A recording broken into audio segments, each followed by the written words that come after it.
दोस्तों, आज हम आपके सामने एक बहुत ही अच्छी और सच्ची कहानी लेकर आए हैं। आपने वाल्मीकि का नाम तो सभी ने सुना है और हम सभी बहुत ही आदर के साथ उनका नाम लेते हैं, क्योंकि हमारे महाकाव्य महा रामायण की रचना उन्होंने ही की थी। परंतु दोस्तों, वो एक बहुत ही खूंखार डाकू थे। तो महर्षि वाल्मीकि का मूल नाम रत्नाकर था और इनके पिता ब्रह्माजी के मानस पुत्र प्रचेता थे। एक भीलनी ने बचपन में इनका अपहरण कर लिया, यानी कि इनको किडनैप कर लिया और भील समाज में इनको लेकर इनका लालन पालन कर दिया। कहते हैं जैसी परवरिश होती है वैसा ही बच्चे का दिमाग या मन हो जाता है। उसी प्रकार महर्षि वाल्मीकि भी भील परिवार के में रहकर जंगल के रास्तों से गुजरने वालों को लूट लिया करते थे। रत्नाकर ने भी परिवार के साथ डकैती और लूटपाट का काम करना शुरू कर दिया, लेकिन ईश्वर ने इनके लिए कुछ और ही सोच रखा था और थे भी तो ये ब्रह्मा जी के पुत्र। तो एक दिन संयोग से नारद मुनि जंगल में उसी रास्ते से गुजर रहे थे जहाँ रत्नाकर रहते थे। डाकू रत्नाकर ने नारद मुनि को पकड़ लिया और उनको बंदी बना लिया।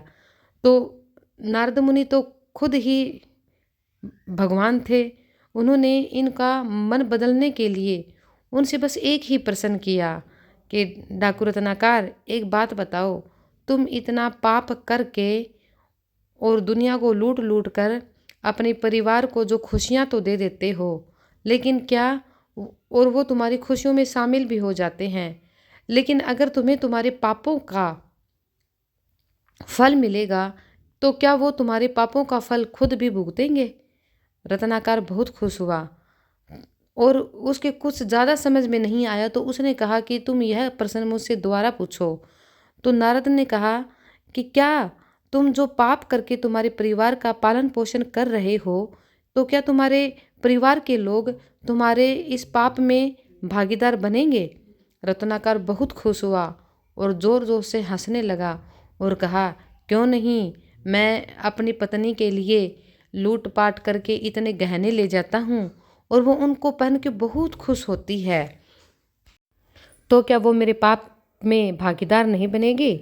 डाकू रत्नाकर यह सोचकर अपने घर जाता है और अपने परिवार के सदस्यों से एक एक करके पूछता है कि आज तक मैंने जितने भी पाप किए हैं तुम्हारे लिए, क्या तुम सभी उन पापों में मेरे भागीदार बनोगे? तो परिवार के सभी सदस्यों ने एक एक करके सभी ने मना कर दिया और उन्होंने कहा कि जो पाप तुमने किया है उनके भागीदार सिर्फ तुम ही हो। तुम अकेले ही अपनी करनी का फल भुगतोगे।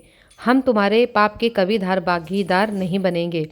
यह सुनकर वाल्मीकि का एकदम दिल टूट गया और उसका संसार से मोह भंग हो गया।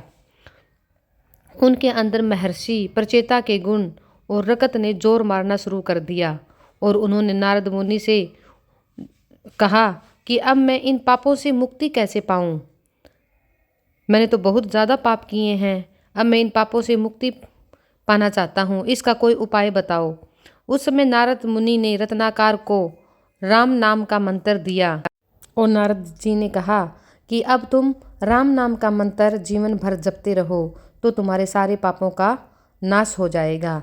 लेकिन डाकू रत्नाकर ने तो हमेशा मारो मारो का ही मंत्र जपा था, तो उसके मुंह से निकल ही नहीं रहा था राम राम। फिर नारद मुनि ने एक उपाय और सोचा और कहा कि तुम जब भी अच्छा काम करना शुरू किया है तो मैं तुम्हारी पूरी मदद करूँगा, और तुम राम राम आपके मुंह से नहीं निकल रहा तो तुम मरा मरा निकल बोलो। नारद मुनि ने वही काम शुरू किया और मरा मरा बोलते बोलते उनके मुंह से एक दिन राम राम निकलने ही लगा। अब डाकू रत्नाकर बिल्कुल संसार को भूल चुके थे और उनके मुंह पे हमेशा राम राम राम राम ही रहता था। राम राम करते करते वो भगवान की भक्ति में ऐसे लीन हो गए कि वो तपस्या करने लगे और बैठे बैठे उनके पूरे शरीर पर दीमकों ने अपना घर उनके शरीर पर बना लिया था और उनको पता ही नहीं चला। तब उनकी ऐसी घोर तपस्या से प्रसन्न होकर ब्रह्मा जी ने दर्शन दिए और उनके शरीर पर लगे दीमकों के घर को देखा तो रत्नाकर को वाल्मीकि का नाम दिया और इससे प्रसिद्ध हुए।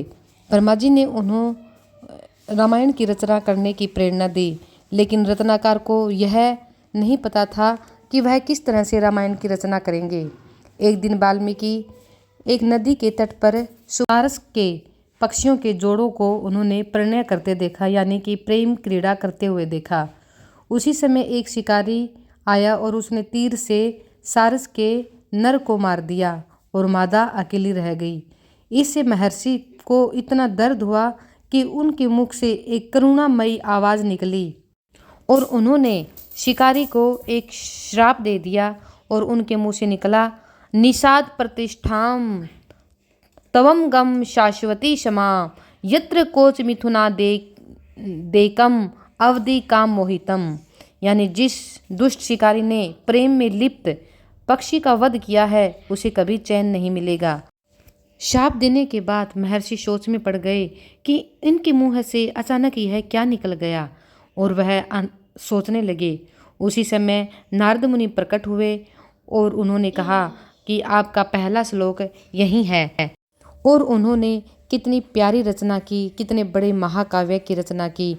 तो दोस्तों, महर्षि वाल्मीकि ने रामायण की रचना की।